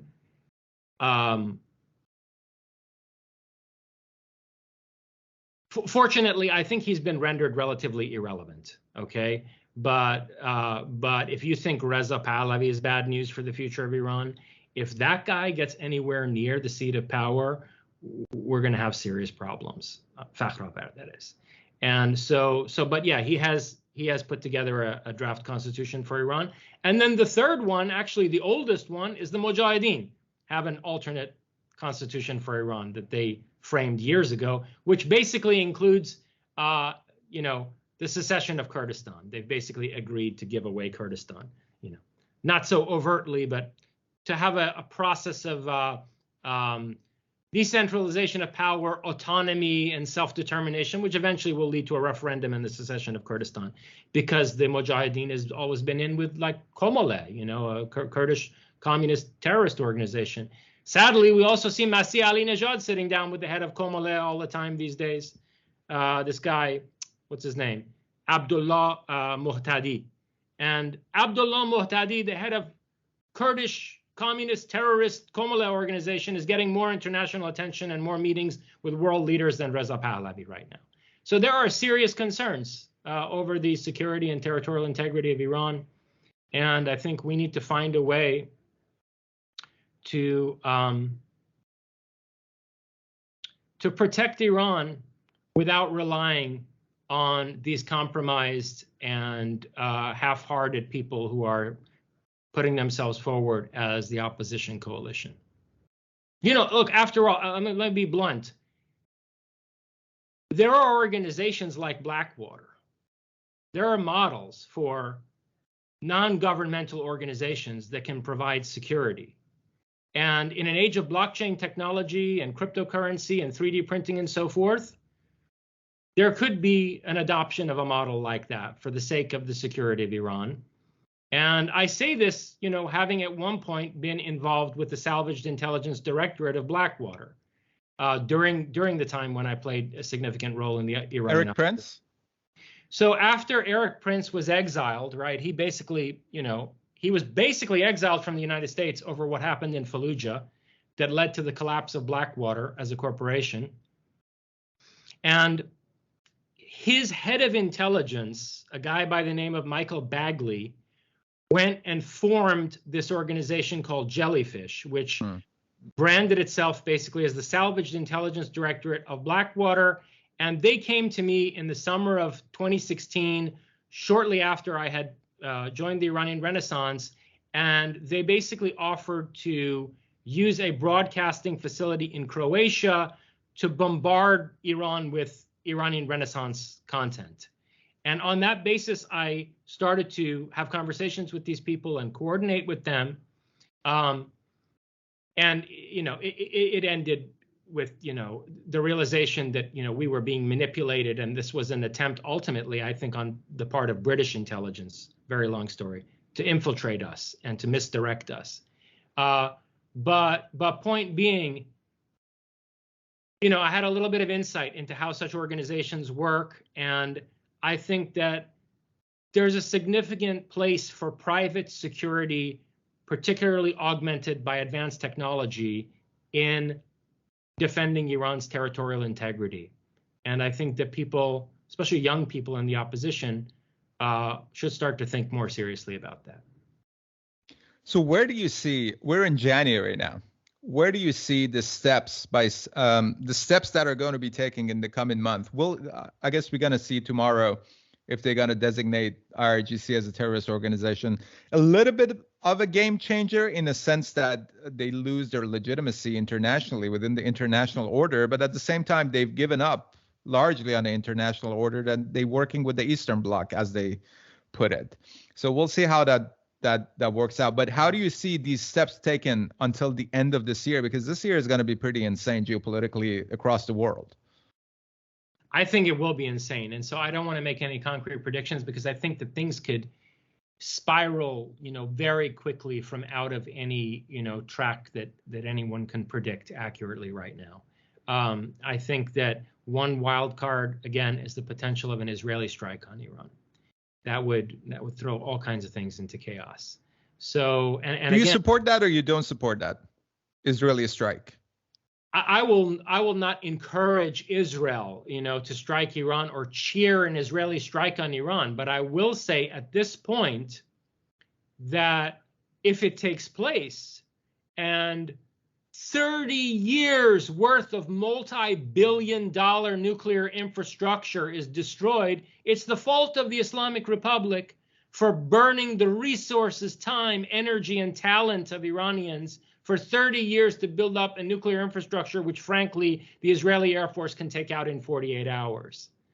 Now, they probably won't take out whatever actual nuclear weapons or components are stored deep inside mountains. And that's, again, very serious longer-term security concern. But let me just also add in this regard, since you brought up Israel and asked this pointed question, would I support that strike? I had to. Oh, good. It's a good opportunity because you see, one of the, quite frankly, most self-sacrificing things that I ever did during my involvement in the Iranian opposition was I had meetings with about 4 different Mossad agents. And this was from 2017 through 2018. And here was the purpose of the meetings. We were working with, there was a discussion over cooperation with elements inside Iran, even dissident elements within the regime, including in the IRGC. At one point, we were told that 1/3 of the armed forces of Iran, including the IRGC, would support a nationalist coup. And that people around Esfandiar Mashai and Mahmoud Ahmadinejad, believe it or not, were ready to throw the regime under the bus and create some kind of a transitional Shia Aryai government. And believe it or not, Mashai and Ahmadinejad were sitting around reading political treatises with titles like Aryan Imperial Political Thought. This is the situation. This is why Mashai was arrested and sentenced to 15 years in prison for threatening national security. It was for real. He was doing these things, okay? And Ahmadinejad almost got thrown in prison after him. Anyway, there was this situation, okay? And Ahmadinejad was a Holocaust denier, right? I mean, he had gone and made all these speeches against Israel and questioning the Holocaust. And here we are in a situation where we're negotiating a potential coup in which Ahmadinejad is going to come up as a leader of a, frankly, right-wing nationalist government, right? Shia Aryai, right? And with the IRGC, of course, having carried out a coup within the ranks, an officer's coup in the IRGC, where you'd have nationalists come up to the leadership and basically pave the way for it. But in any case, IRGC has been supporting Hezbollah and all kinds of other organizations that have caused a nightmare for Israel for years. And then you've got this Holocaust denier who, was potentially going to be a civilian political face of that, together with Mashai. And so we were in this position where somehow somebody needed to sit down with the Israelis and say to them, listen, if you see this happen, don't panic and attack Iran. Like, the regime that's going to come from out of this will be pro-Israel.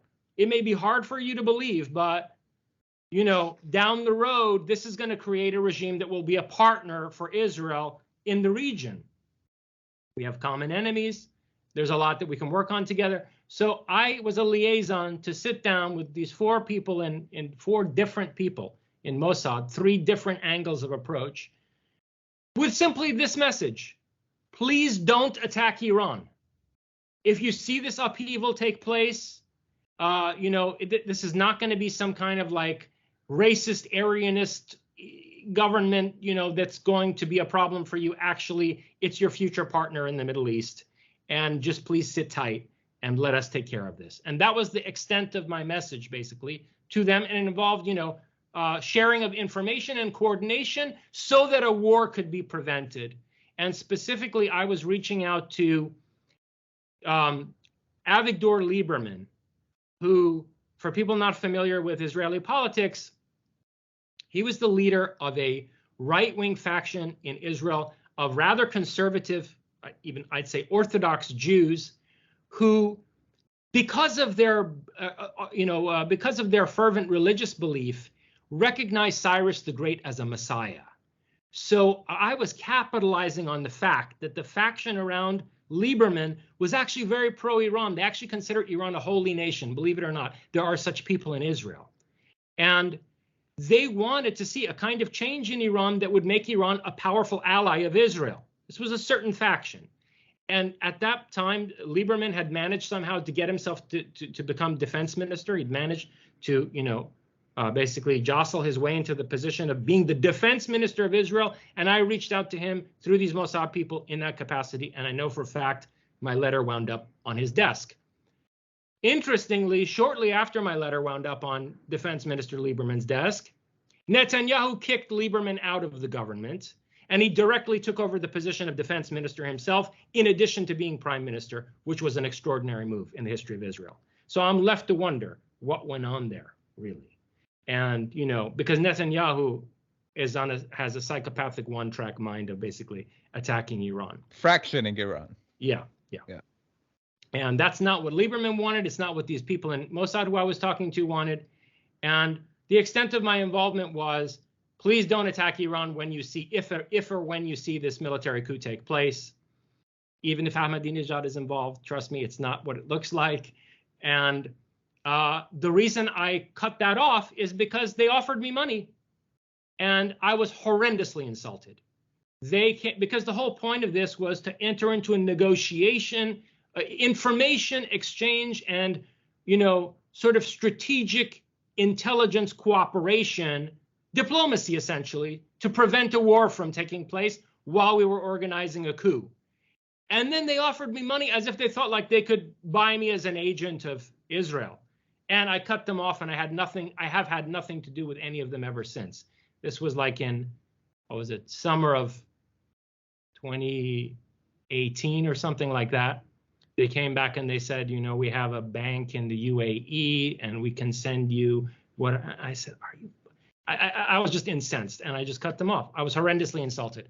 And then, as I said, Netanyahu took over, kicked Lieberman out, and that was the end of that story. Mashai, that you mentioned, is quite an interesting character. He was like a guru to Ahmadinejad, right, from the Kurdistan times. And one of the problems that they had with Mashai, apparently, is what I heard, that Mashai also had the claim of being in contact with Imam Zaman, with the Shia Messiah.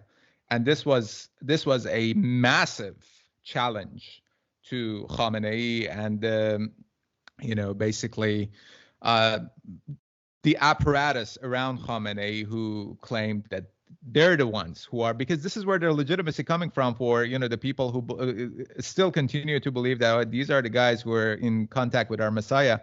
And Mashai was the point that they were saying, no, he's actually legitimate while Khamenei is fake.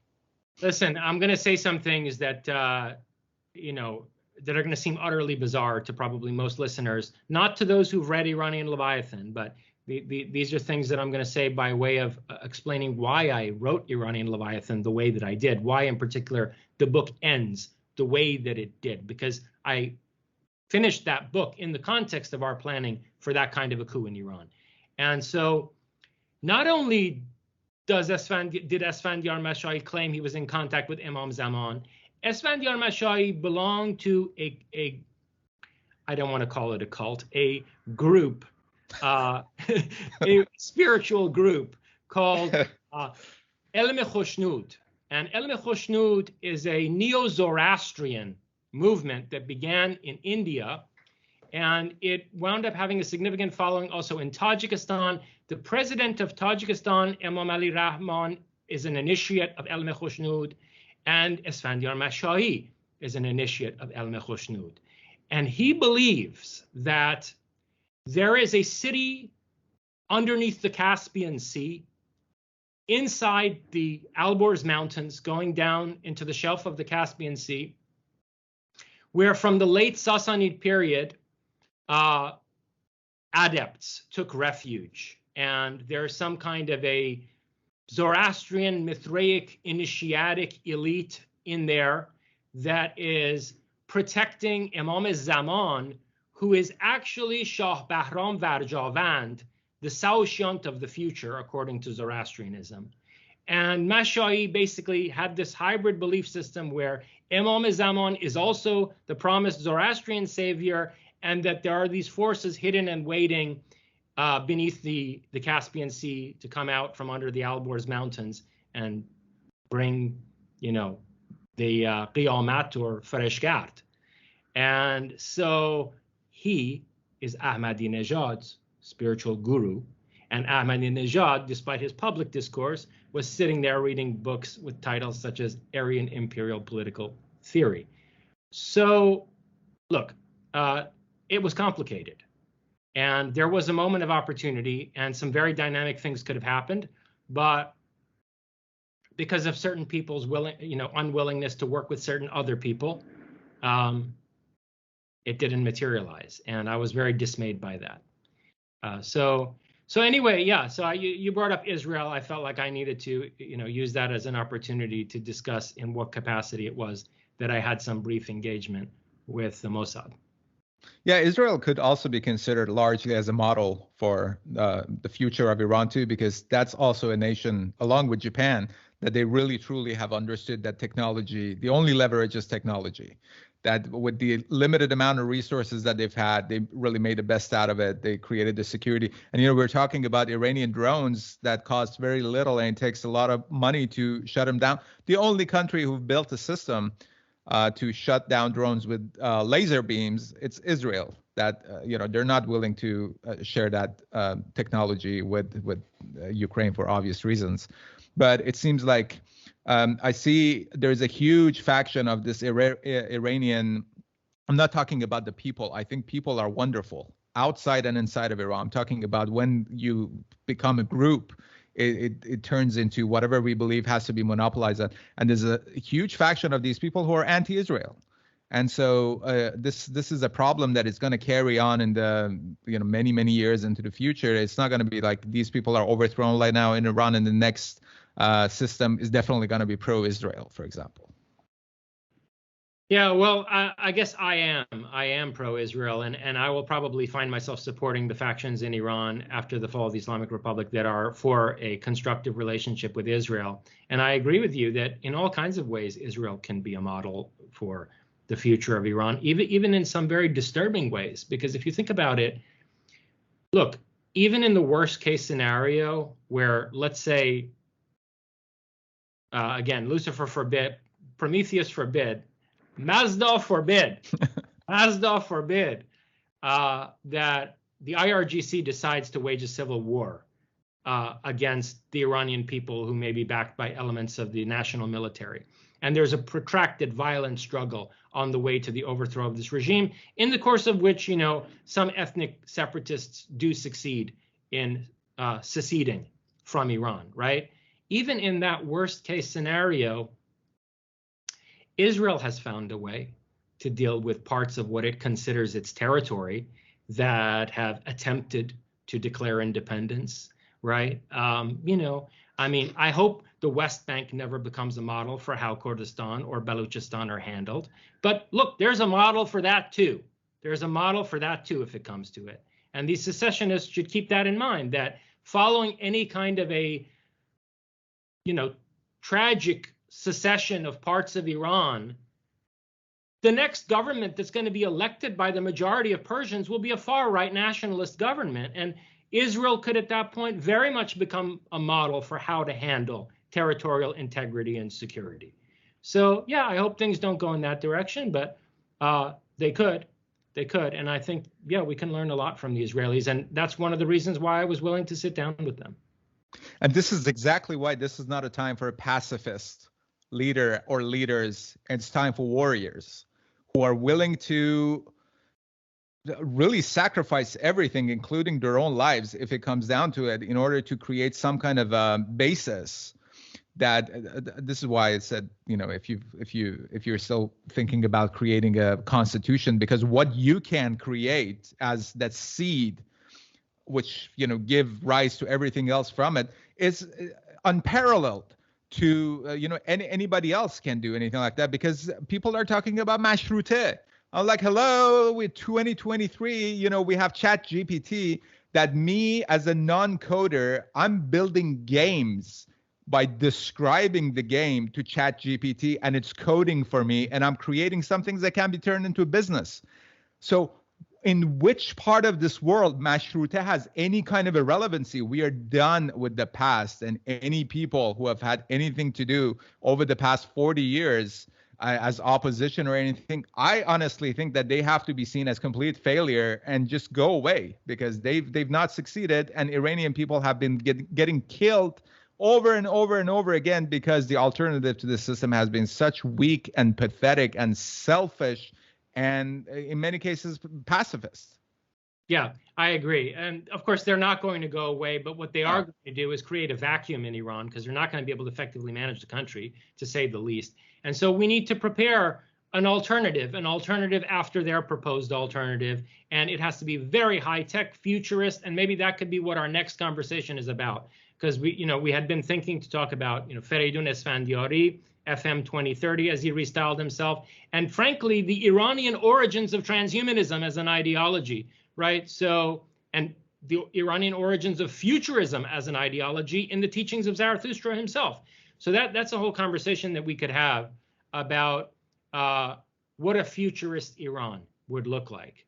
And I would very much look forward to that. Yeah, likewise. Well, thank you, Agah. I think it's been a tremendous conversation, and the first step toward what I hope to be a new initiative that could benefit the Iranian people. I look forward to many future conversations. Yeah, likewise. Thank you. And again, it's been a pleasure and an honor. Thank you, my friend. Take care.